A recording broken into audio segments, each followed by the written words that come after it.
sometimes we say that the body is something very physical. Yeah? So physical in terms of, you can see it, there's nothing like that you need to imagine. We all have a body. But now when we say mind, okay, but how can I show you my mind right now? The only thing that you see is the body. But we still talk about, yeah, but there is this mind. So in our tradition we say yes, because the mind is something that has no form. The body is the representation of form. So we have something formless and we have a form. And what is happening in between, what is connecting the formless with the form, that is the breath. This is why the breath is so powerful, because when we are connecting our mind where the breath is, yeah, where, like I told you in the beginning, you need to focus the mind in this area, and then you feel the breath fill up here. And when the air enters out or leaves the body again, you also follow with the mind.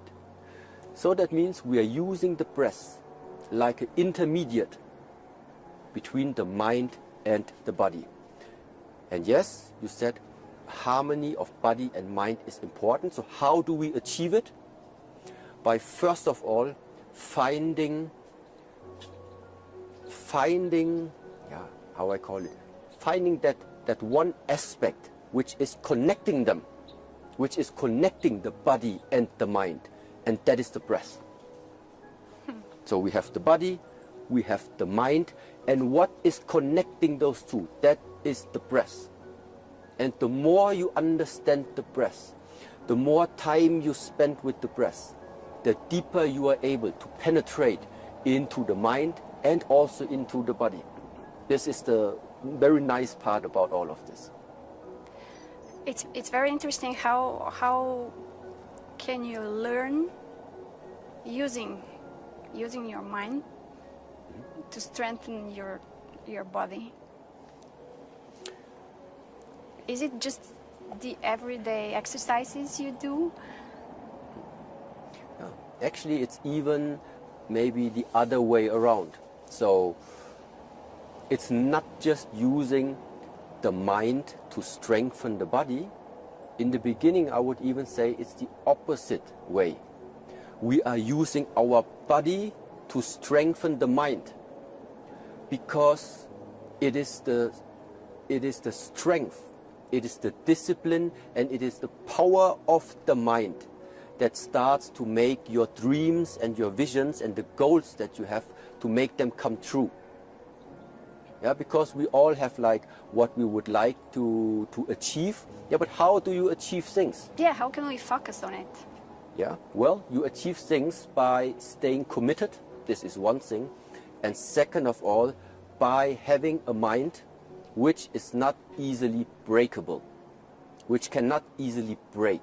And how this can happen? So, and this is why when we are using our body, for example, just standing in different positions, just staying still, 10 minutes, 15 minutes, don't move.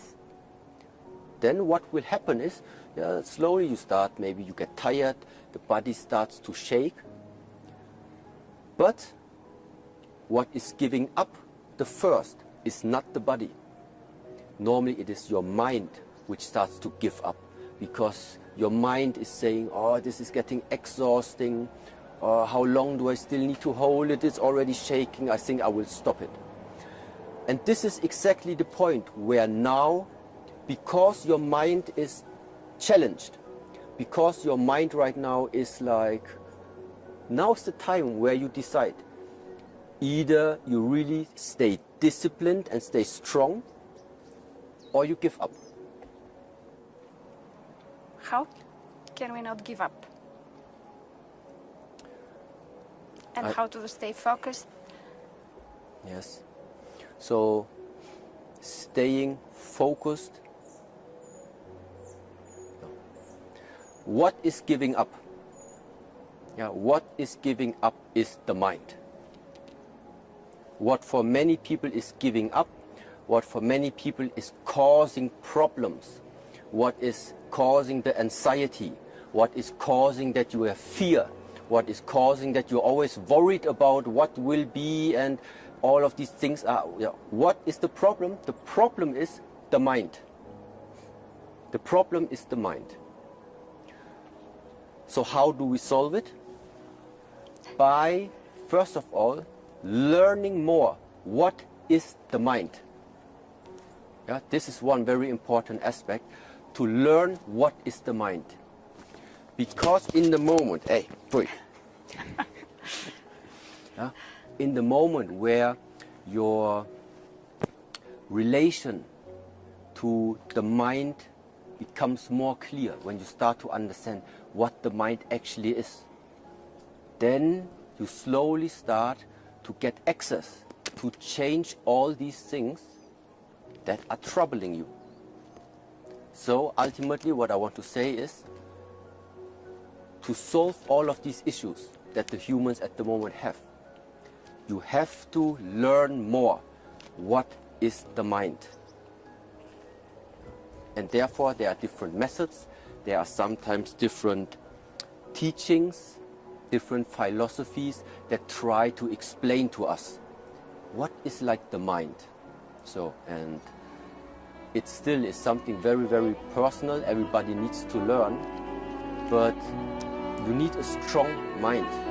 If you want to change something about your life, you need a strong